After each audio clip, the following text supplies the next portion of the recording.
Good evening, members. Good evening, officers. Good evening, anybody that's joining us on YouTube.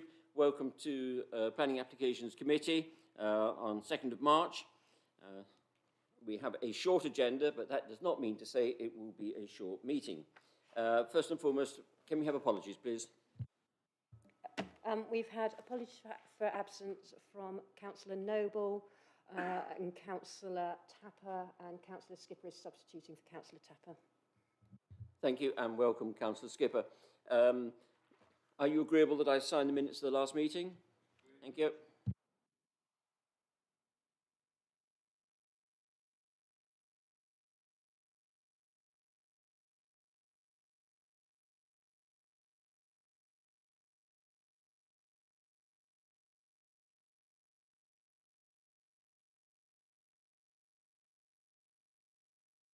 Well, that didn't take long.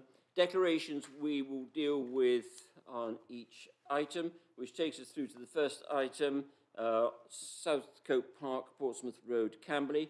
I will make a general group declaration as this is an application by Surrey Heath. And I'll also make a personal application because it's very close to where I live, and my wife has been driving this forward. This is the final part of the jigsaw. Are there any other declarations to make on this item? No? Ms. Kimber? Thank you.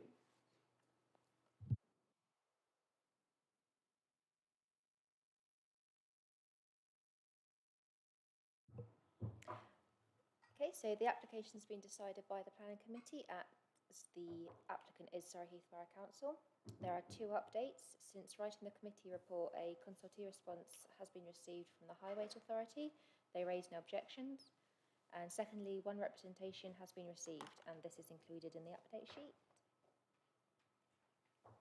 So this plan shows the site of the new lighting column in the solid red circle.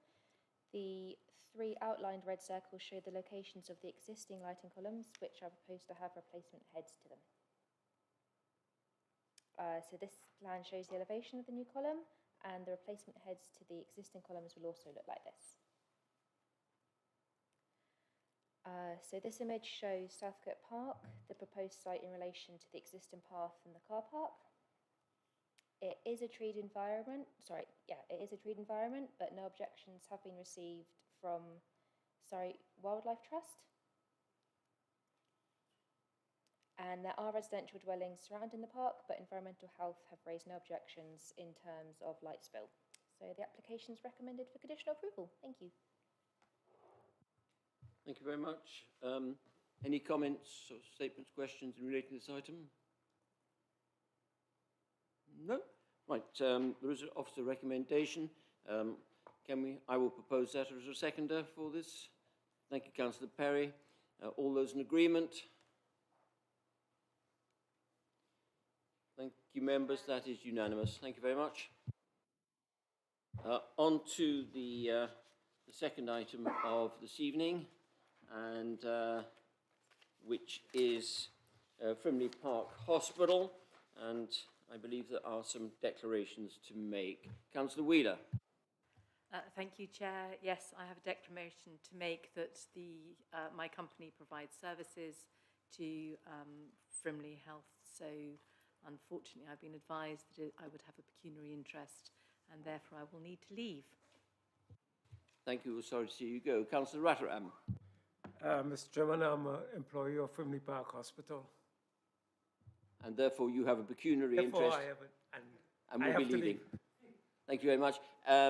I am the Surrey County Council nominated stakeholder governor at Frimley Park, and I have been advised I can remain as I do not have a declarable pecuniary interest. And in fact, I will make a general declaration for everybody, as the hospital serves most of us, but not everybody, because some are governed by Surrey Heartlands and some are by Frimley Health. Any other declarations to make? No, thank you very much. We'll just wait a second.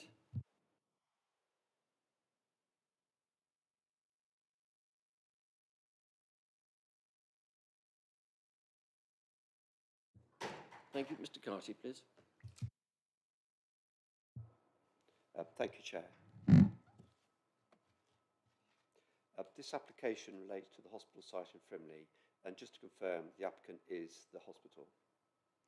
The proposal is similar to a previously approved four-storey building as a diagnostic and inpatient building under 18/1024. Please note the updates, which includes further consultative responses and additional conditions dealing with drainage matters. I'll lead you through the drawings and photos.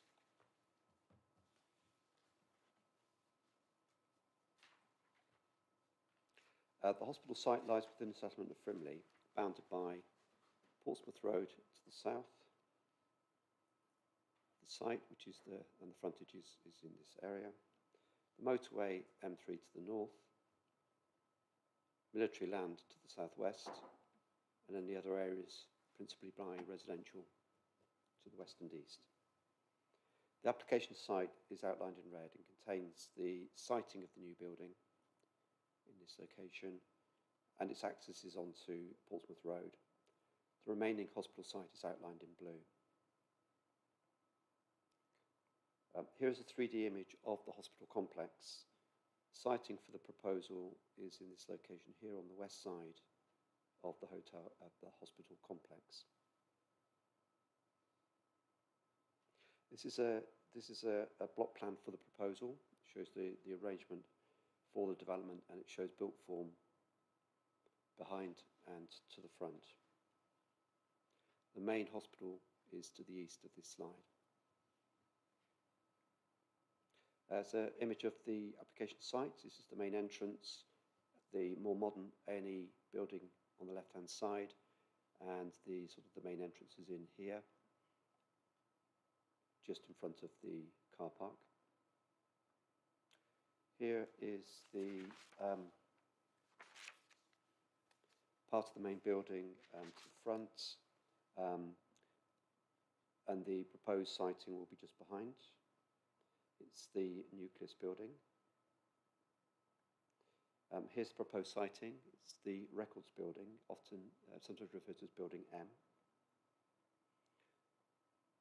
And this is a view towards the rear. It shows the records building to be demolished, the cardiac cath lab behind, and in the further distance is the nearest residential properties to this siting.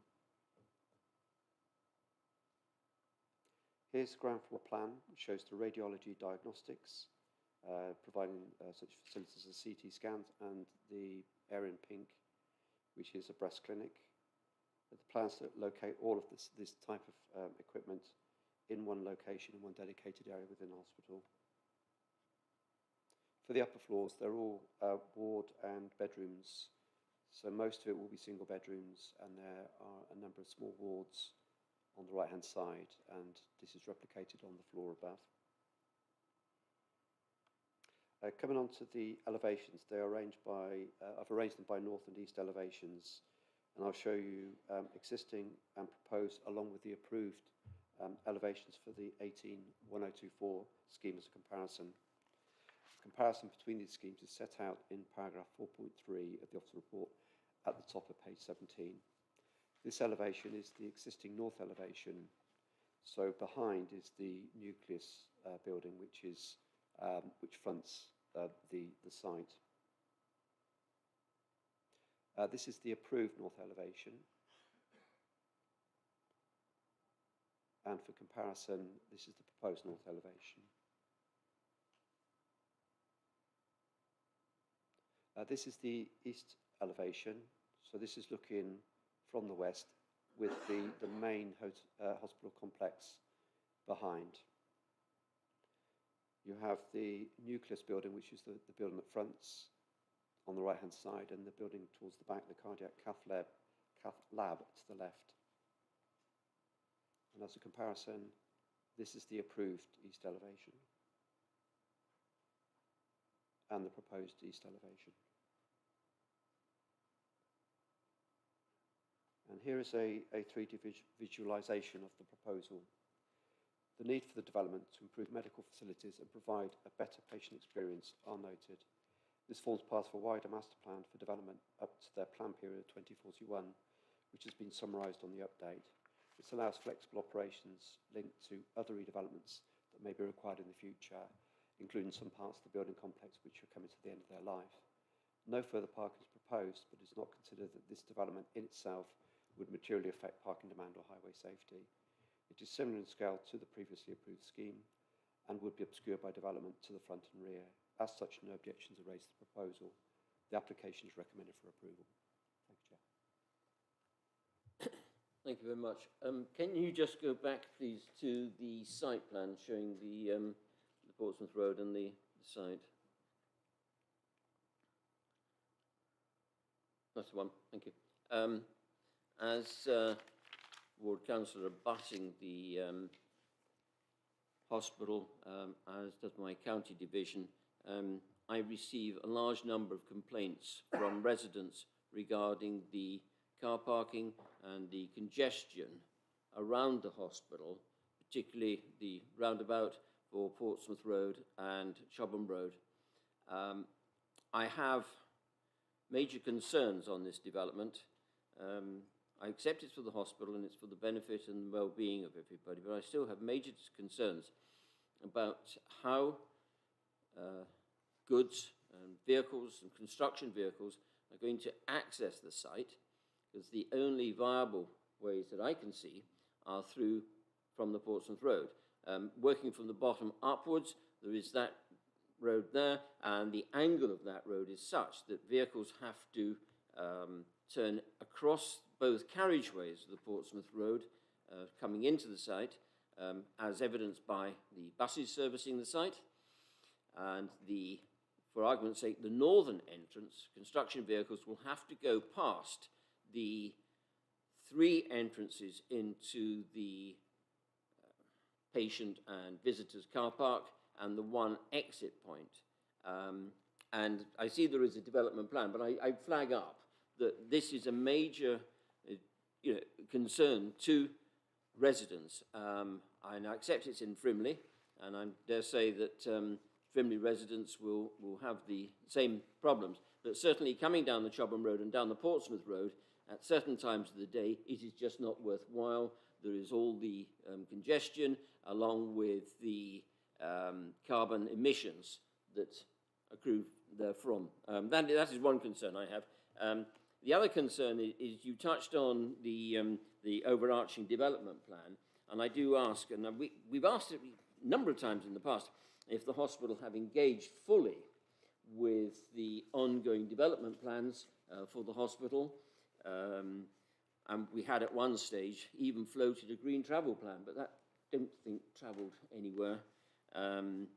It is, but primarily it is the noise, which I noted condition 4, and the contractor lorries and contractor vehicles, and the route in there, which is conditions 5 and 6. I flagged those up. I will support this application, and I must admit, if it was for a commercial operation, I'd be hard pushed to support it. But as it is the hospital, I can't not support it, but I have serious reservations about it and the traffic generation and the problems that this is going to arrive.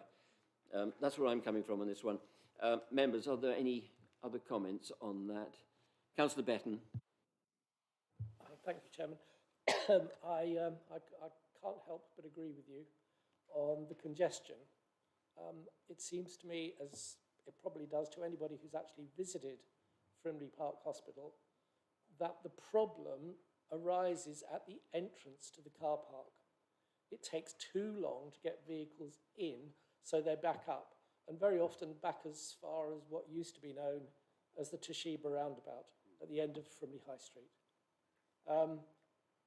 If you're going to add more beds, that's going to induce more traffic, in addition to the construction and everything else. I think it must be a condition of the approval of this application that something is done to sort out the car park and the access to the hospital grounds at visiting times, I guess. Thank you. I'll come back on the issues with regards to the construction traffic routing. I did seek advice from the agent for this application, The plan would be to use the blue light entrance, which is that entrance in this location. I understand that there's a barrier across the road, so you can't turn right into it. They've done some recent demolitions of Elm House, and there's a sensitivity around how they're going to be able to construct the traffic, use the construction traffic, but they would want the traffic to come down there and avoid this area here, which is where the public use, crossing from the car park into the hospital itself, and come down the side here. There is a barrier to stop public coming through and using the back of the site. The traffic coming to the site, they would expect to come predominantly from the junction for the M3, and then they would use the southwest routes,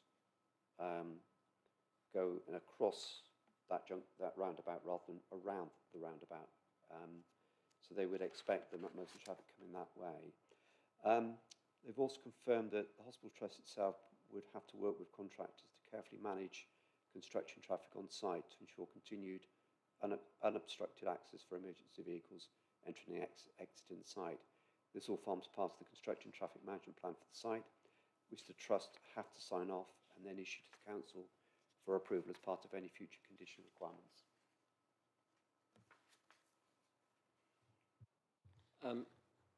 Fine, the traffic route, yeah, is coming down here. Can I just say that there is a traffic route for the development at the Princess Royal Barracks at Deepcut.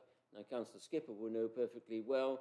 Construction, the signs on the roundabout for the Chobham Road saying no construction, no contractors' vehicles, and there are no winter problems of contractor vehicles going up the Old Bisley Road, which is totally unsuitable. So we need to find a watertight solution. And as you say, traffic coming down has to go round the Toshiba roundabout because it can't cross over. And it is an absolute recipe for further congestion and disaster. That's one point. The other point is, where are the materials going to be?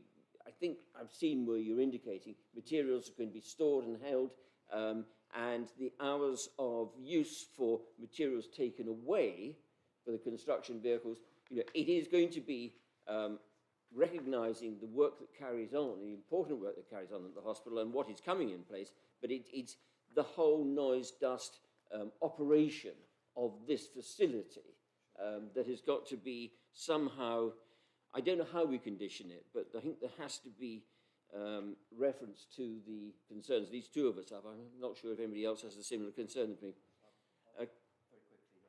Condition 5 sets out hours of construction, there's light impact mitigation, details of proposed means of dust suppression and emission control, details of proposed noise mitigation as well. So this is a condition that's being requested by Environmental Health, separate from a construction transport management plan, which is condition 6, but that deals with those sort of issues. Councillor Whitcroft.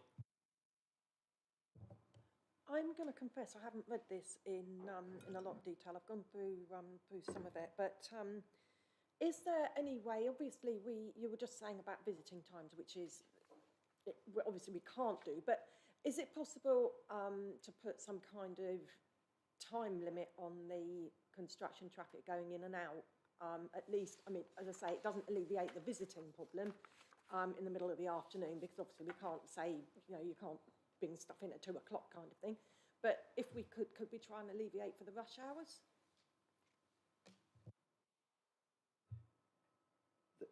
Just checking, condition 6 part E talks about HGV deliveries and hours of operation. Whether there's a slight tweaking of that says hours of operation, whether it's hours of deliveries to be agreed under that condition. Maybe that's something that we can add in.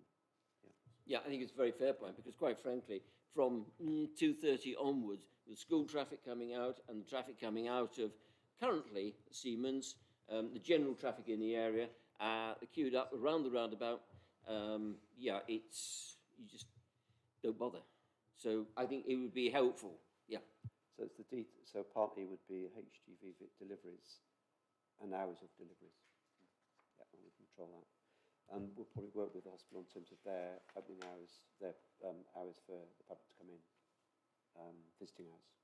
check the Yeah, I think they're normally, they keep trying to phase them to reduce the traffic. I accept that. But Councillor Whitcroft, you wanted to come back? Yeah, is it, I mean, I know it's the middle of the day and I get that, but is it possible to put just that school visiting just for an hour or something and ask them just, I mean, I appreciate it's not ideal, but just to help it out in that, you know, in that hour, or is that just too? So did you mean for lorries? Sorry. I was just going to say, if, in terms of that specific concern about conflict with visiting hours, you could put an informative down to flag that up to the applicant to have regard to that in terms of condition 6. But obviously you've got to think about the operational needs of the hospital as well. So there could be conflict there. So you need to make sure that they're covering that when they submit that condition. But surely if how would that impact the operation of the hospital? I don't understand, because you're not going to have any more or any less appointments in view of the, obviously, of having that. It's just literally going to be the addition, the only change as such would be the additional construction traffic at that point. So I don't understand how that would affect the running of the hospital in the medical sense. And I just, as I say, Councillor Hawkins is right, it is an absolute nightmare.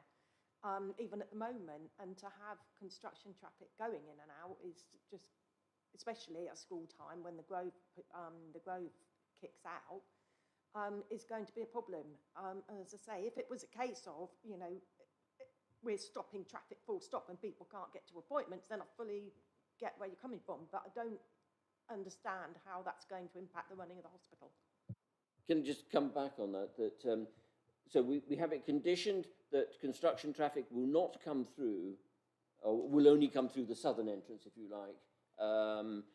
And I think we would like to see that condition, and also an informative to avoid the visiting hours on the main part, allowing, because construction vehicles may get delayed on the motorway. There's all sorts of problems that we can't restrict it too much, I don't believe. The condition by itself will already control where the routing of the traffic is going to go. It's already to be agreed. Yeah, exactly. But you could put an informative down to say, in terms of those hours, as to where you'd like the routing to be, and just to put that clarification there. But as I say, the condition already controls it anyway. So. I would think an informative would really almost to make every effort to avoid the peak visiting hours at the hospital. Councillor Perry, then Councillor White. Thank you, Chairman. One hears that much of the hospital is already going to be under construction because of crumbling concrete or something. So are the hospital talking about phasing this development work alongside all the other work? Because if they're trying to do the two together, this is going to exacerbate the situation you've just outlined there. I think there's been a lot of talk about the hospital as a priority for rebuilding, but there's other elements at play on this. And of course, they've Heathermead as well, but that's not an A&E hospital. I declare that I went there, and brilliant service I had. I can see you all now. Councillor White. The concerns I've got are to do with parking before and after the development is open, because we all know, although there's informatives put in place about parking for vehicles of site personnel, operatives, etc., there's always a plan, but it doesn't always work. Nobody ever seems to park on site, whereas these will be able to park on site, but in the public car park, which is already full to capacity at various times of the day. So if the builders are using that car park, it's going to cause a bigger problem for the public. And also, after it's built, there's going to be need for more parking, I would think, as well. Anyway, that's the only concerns I've got.